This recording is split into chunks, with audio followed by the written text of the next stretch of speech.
Прашање се надевам прво на темата или генерално економијата, па после можеме и на други теми. Ево, премиерето. Да. Јас би сакал први на темата и многу граѓански би Само да помине авионот.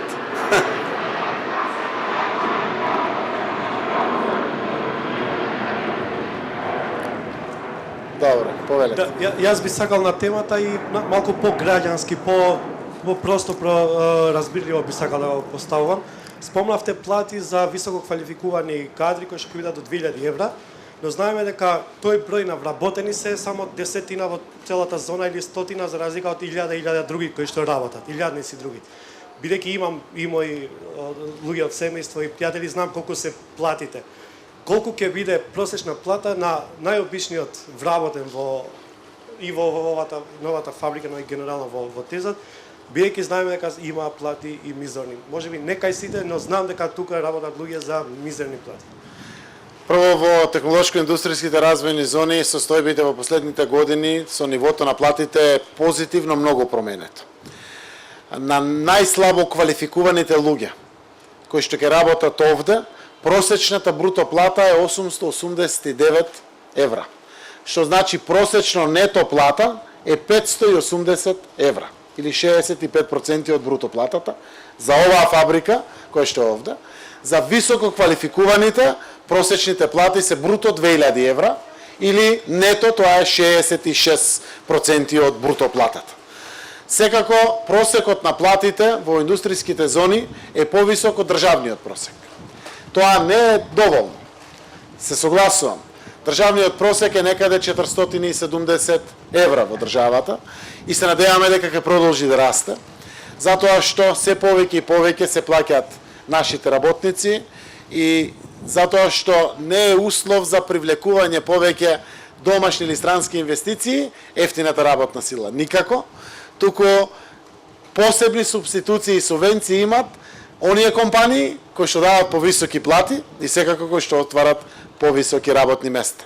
Овде се работи за фабрика која што е исклучително технолошки напредна технологија која што се применува овде и затоа и бројот на работници е 70 заради тоа што работат компјутерите, а ги обслужуваат работниците и навистина просечните плати во нето износ ќе бидат на целата компанија поголеми од 1000 евра, затоа што повеќе се високо квалификувани кадри, но дефинитивно на сите високо квалификувани кадри просечната бруто плата е 2000 евра.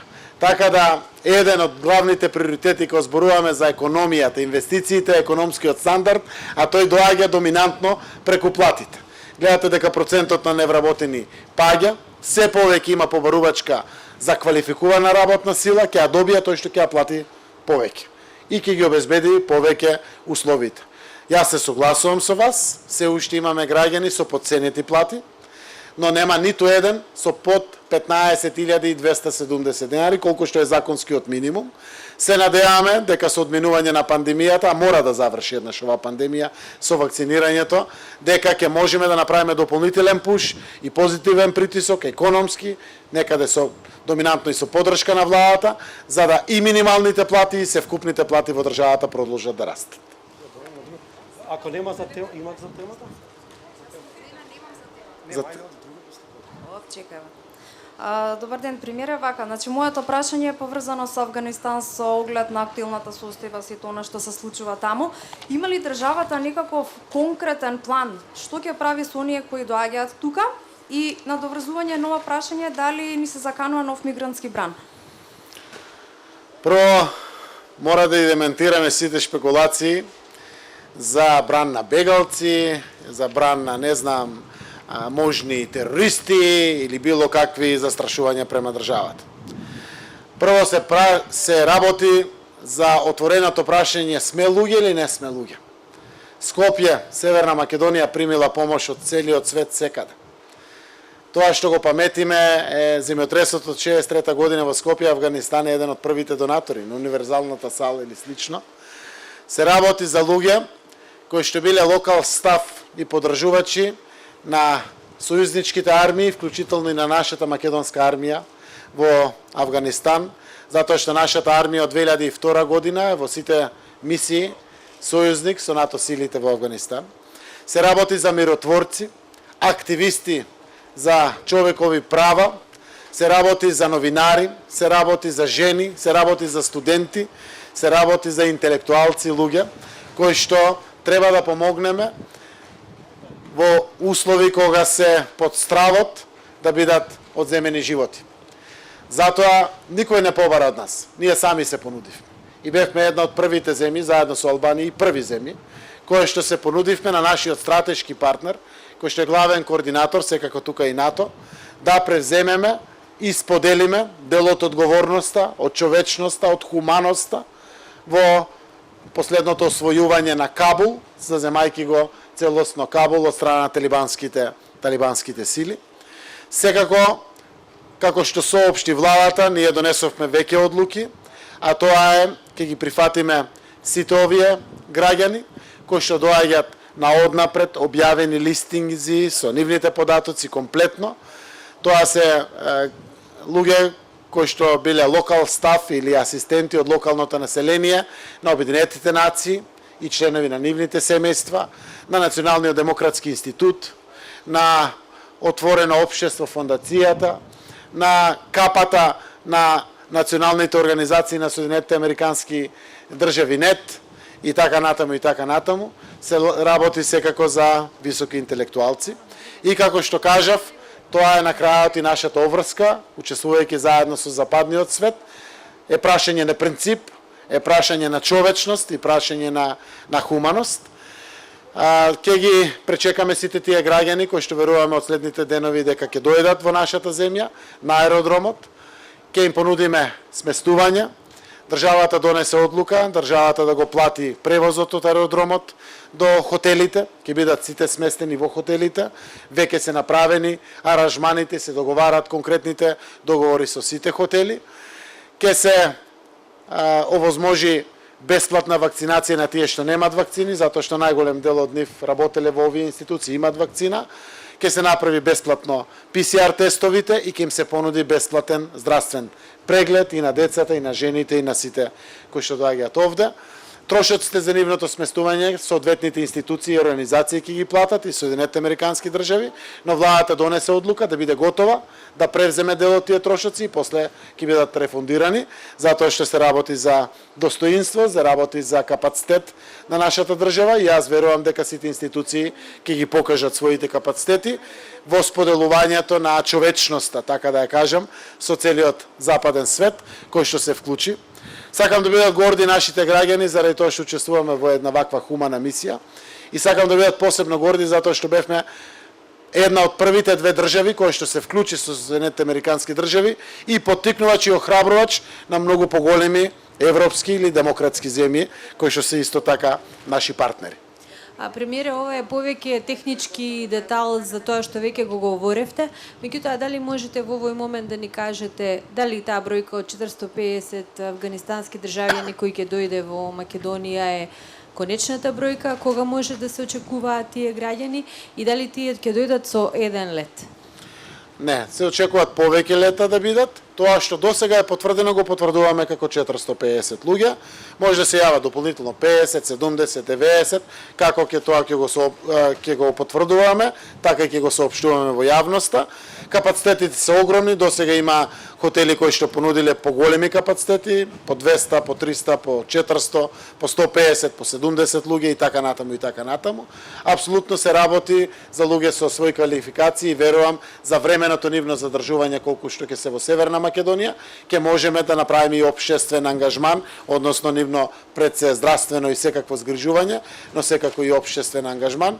Најважен дел е да го покажеме хуманиот аспект, да ги сочуваме животите, да го отстраниме стравот, да пружиме рака према децичка, према студенти, према дечиња, према жени и према миротворци, према активисти за човекови права, према новинари, има дел од тие списоци кои што се таму, према други активисти кои што работеле на основање на семејството во Авганистан, на политики кои што значеле воведување на демократијата, слободите и така натаму и така натаму. Така да секако гледате дека и во Кабул се стабилизираат основите, Драго ми е што се охрабрија и поголемите земји, како Канада, Велика Британија со по 20.000 луѓе да преземат, секако кај нас се очекува да бидат бројките тука некаде од тоа што веќе го најавуваме, заради тоа што се прават и се финишираат конечните планови за превземањето на загрозените граѓани од Авганистан.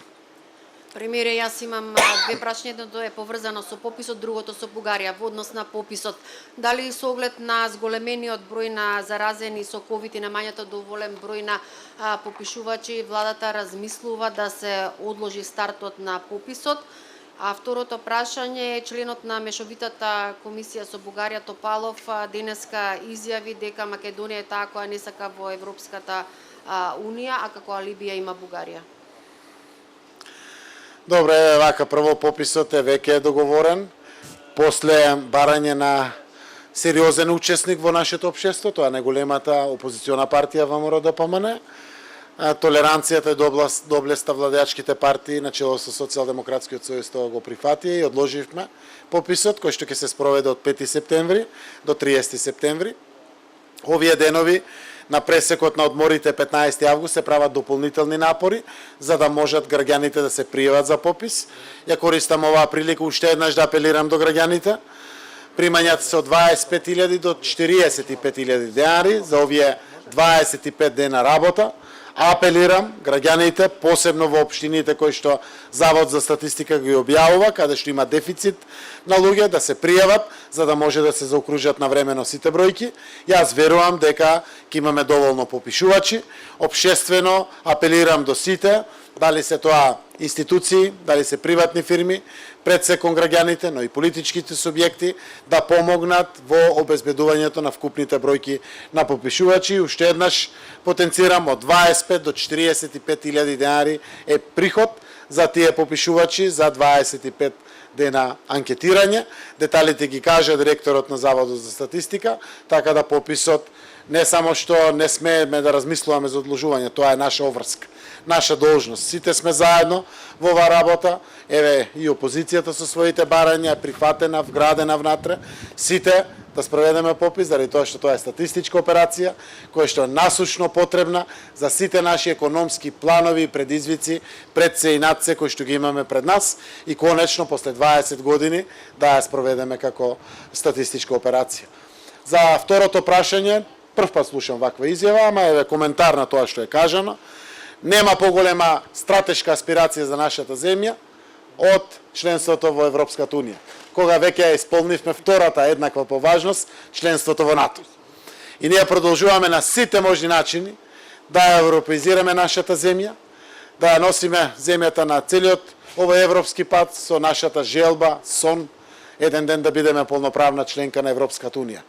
Во меѓувреме ќе направиме се да го олесниме нашиот живот овде во Северна Македонија, во регионот, во земјите со кои што сме заедно аспиранти за полноправно членство, заедно со земјите соседи кои што се членки на Европската Унија, Бугарија и Грција, заедно со сите наши 5 соседи, со 6 земји од Западен Балкан, верувам дека се повеќе и повеќе ќе придонесеме во севкупното олеснување, европеизирање на животот во Северна Македонија.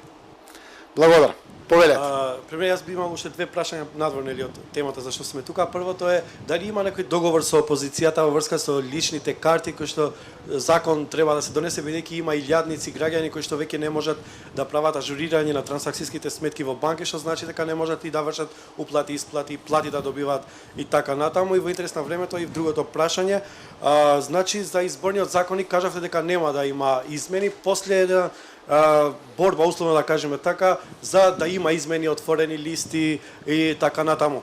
Чија беше оваа одлука за да нема значи промени во изборниот законник, бидејќи нели од опозицијава веќе вас ве обвинуваат како власт дека сте главни виновници за тоа? Не знам која опозиција и која таа опозицијска партија што обвинува, но знам виновникот. Левица. 750 амандмани го блокираа законот. Јас сум информиран, како што реков пред некој ден во изјавата од председателот на собранието. Не може да најде решение внатре, соодветно во парламентот, а имајќи во предвид дека најголемото барање на опозицијата тоа е отисокот прст или фингерпринтот е вградено со измените на законот, вградени се најголемите препораки на ОПСИ ОДИХР, изнајдено е решение, благодарен сум на министрот за правда, Државна изборна комисија, Агенцијата за визуелни и визуелно-медиумски услуги за медиумското представување, формулацијата која што беше предложена во новиот закон, верувам дека сите овие институции ќе адаптират со правилници и упатства, за да може тоа да биде како усогласена формулација за сите партиципенти, четирите на големи партии и помалите партии за нивно за нивно учество, така да решени се овие сите дилеми. Кога е блокиран законот во демократија и во парламент и не постои решение во предвечерието на изборите тоа да се одблокира, председателот на собранието одлучил, заедно во координација веројатно со пратеничките групи, дека нема да се донесат последните измени кои што беа предложени во парламентот за изборниот законник. Другото праш? За законот за лични карти, Законот за лични карти исто така блокиран од левица. Затоа што последните измени кои што беа на предлогот на БЕСА со одложено дејство од 2023 година се блокирани од левица. Не сакам да нешто посебно драматизирам околу ова. Ние сме демократија, партија со два пратеници знаат да ги блокират процесите, заради тоа што нашиот деловник во собранието тоа го дозволува и законите. Но овие денови сме принудени да бараме решение за сите оние граѓани, апликанти за нова лична карта, заради истечена лична карта или за прв пат добивање лична карта или слично. За жал бројката е околу 40.000 во моментот. Тоа е огромна бројка. Еден дел од нив го разгледуваме начинот како да ги најдеме решенијата тие граѓани да гласат. Од тие ако имат пасош, ќе гласат со пасошот или со пасошот како друг документ за идентификација дозволен по изборниот закон. Но ако немат пасош, а веројатно еден дел немат, а немат валидна лична карта, истечената не важи, бара Министерството за правда заедно со ДИК решение за ова. Уште посложен проблем е, тие граѓани најчесто неопходно мора да имат лична карта за да примат пензија, социјална помош, било која трансакција да ја остварат, разговарат економските ресори, сето тоа произлезе од вчерашната седница на влада, каде што направивме задолжение да се изнајдат начини за да се стави целосно во функција животот на граѓаните кои што зависи од ID, од личната карта, буквално во нивното функционирање. Верувам ќе ги изнајдеме решенијата во најбрз можен рок и ќе ги соопштиме за граѓаните за да знаат токму преку вас медиумите за решение на овој проблем. Да, во врска со новите рестриктивни мерки. Што мислите, која е логиката да се донесуваат такви рестриктивни мерки, да се влегува во гостителски објекти со потврда за вакцинација, додека нема за, например, во јавниот превоз, каде што влегуваат премногу луѓе, немаат, не носат голем делни маски, а зошто не може во гостителски објекти, например, да се влезе со ПЦР тест и дали сметате дека овие мерки се малку задоцнети? Мерките се носат тогаш кога стручните луѓе, здравствените комисии ги дават како предлог, владата експедитивно на после 3 недели неодржување штаб веднаш закаже штаб главен кризен координативен штаб ги усвои, ги прифати и на владата вчера помина, а претходно дури на онлайн седница беа донесени заради навременото информирање. Во првиот дел прво ќе соопштам дека мерките како што беше јавно, јасно и прецизно објавено за учество во колективен настан, културен евент или културен настан, симпозиум, семинар, угостителски објект или било кој објект или субјект каде што има повеќе од 30 присутни, мора да се има потврда за примена вакцина. Мерката е исто така потврдена и за другите објекти, субјекти и настани, дека мора да се има потврда за примена вакцина, со тоа што објектите над 30 луѓе капацитет мора да определат радари. Тие што имат под 30 капацитет, самите вработени тоа го организираат или одговорни за настанот или во самиот угостителски објект. Вчера владата дополнително ги прошири со потврда за прележана зараза, која што не треба да биде 45 дена од прележувањето на заболувањето, од пандемијата COVID-19 и дискутираше секако поради сугестиите од новинарите, од граѓаните и евентуално да го дополни со PCR тест. Но Здравствената комисија препорачува да не се дополни заради тоа што ќе се створат гужви на пунктовите каде што се вадат PCR тестовите, посебно во време кога завршува туристичката сезона. Голем дел од домашните и странските туристи вадат тестови за да може да патуват. Јас ќе кажам дента кога бе во Охрид на Европскиот шампионат во пливање, 450 тестови, 4 само беа позитивни, најголем дел се вадени заради патувањето и затоа се прави одмерување на задолжението за вакцина, кое што е како препорака нормално, нема задолжителна вакцинација, и препораката за тестирање, односно потребата за тестирање, за да не се створат групирања и масовност пред самите пунктови за вакцина или за PCR тестови. Секако тоа важи за секаде. Кажавме за делот на потврдата за примена вакцина. Од 1 септември, значи од сега натаму за 2 недели, буквално за сите туристи, домашни или странски, ќе важи оврската на влез и излез од државата, значи доволно време, за да може да се подготват, да заминат и кога ќе се вратат од одмор. Тоа е, вчера беше 16, денеска сме 17